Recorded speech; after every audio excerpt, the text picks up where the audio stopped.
Assalamualaikum warahmatullahi wabarakatuh. Nahmaduhu wa nusalli wa nusallimu ala rasulihil karim, amma ba'du. Alhamdulillah, dalam kesempatan ini kami akan membacakan daripada kisah ahli zuhud dan dermawan. Jadi marilah kita sama-sama mendengarkan daripada kisah sahabat, yaitu Sayyidina Abu Bakar As-Siddiq. Kisah yang pertama, selama masa hidupnya, kisah-kisah tentang kedermawanan Abu Bakar As-Siddiq radhiyallahu an begitu banyaknya, sehingga sangat sulit untuk dikumpulkan menjadi satu. Salah satu kisah yang masyhur adalah pada waktu perang Tabuk, ketika Rasulullah sallallahu alaihi wasallam menghimbau untuk mengumpulkan bantuan. Abu Bakar radhiyallahu an telah mengumpulkan semua harta benda yang ada di rumahnya, lalu diberikan kepada Rasulullah sallallahu alaihi wasallam. Dan ketika Rasulullah sallallahu alaihi wasallam bertanya, "Wahai Abu Bakar, apa yang engkau tinggalkan di rumahmu?" Ia menjawab, "Allah Subhanahu wa taala dan Rasulnya, yakni perbekalan yang berupa keridhaannya dan Rasulnya, ada di rumah." Kisah ini telah disebutkan di dalam kitab Hikayatus Sahabah secara terperinci. Saya juga telah menuliskan kisah sahabat yang lain di dalam kitab tersebut. Jika kita membacanya, kita akan mengetahui bahwa ikram, kasih sayang, dan membelanjakan harta di jalan Allah Subhanahu wa taala merupakan bagian dari kehidupan para sahabat radhiyallahu anhum. Jika kita bisa meniru sedikit saja, kita tidak tahu apakah yang akan dikatakan orang-orang tentang diri kita. Akan tetapi, kisah-kisah semacam itu bagi para sahabat merupakan perkara yang biasa, khususnya bagi Abu Bakar Siddiq radhiyallahu anhu. Adakah keterangan yang lebih jelas daripada yang difirmankan Allah Subhanahu wa taala sendiri di dalam Al-Qur'an?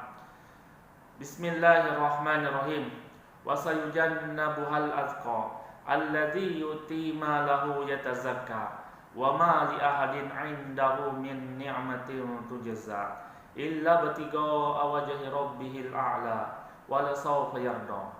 Dan kelak akan dijauhkan orang yang paling takwa dari neraka itu, yang menafkahkan hartanya di jalan Allah untuk membersihkannya, padahal tidak ada seorang pun memberikan suatu nikmat kepadanya yang harus dibalasnya, tetapi dia memberikan itu semata-mata karena mencari keridhaan Tuhannya yang maha tinggi, dan kelak dia benar-benar mendapatkan kepuasan.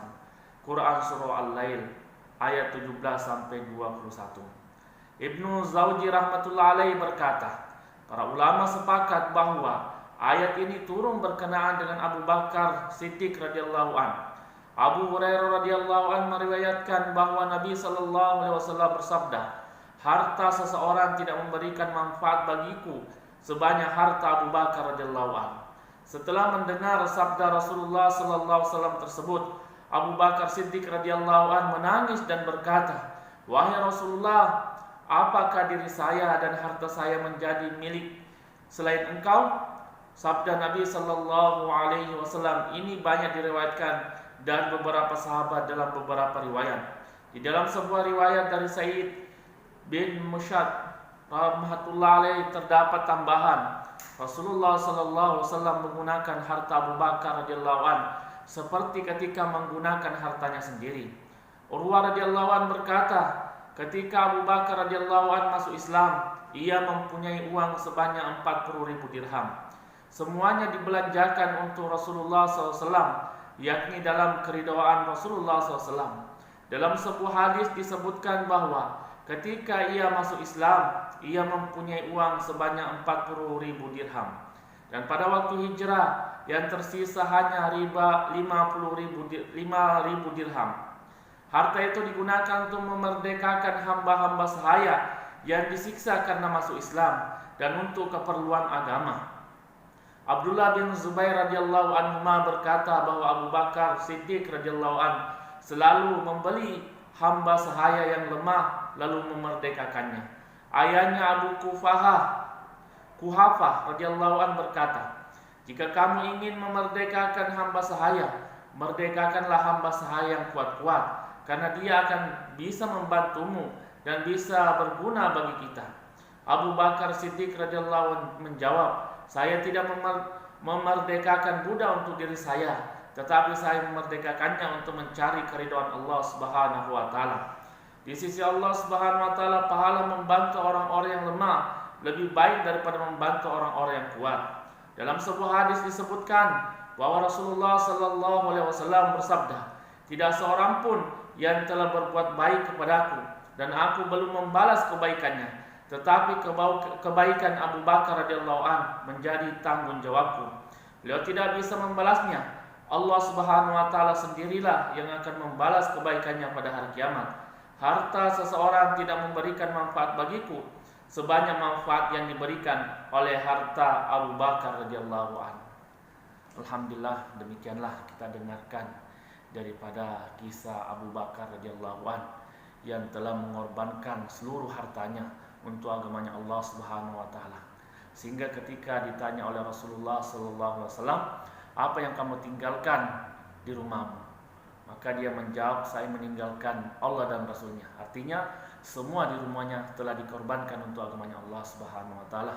Mudah-mudahan apa yang kita dengarkan ini bagaimana kita jadikan iktibar dan bagaimana supaya kita ini bisa meniru-niru daripada pengorbanan daripada para sahabat.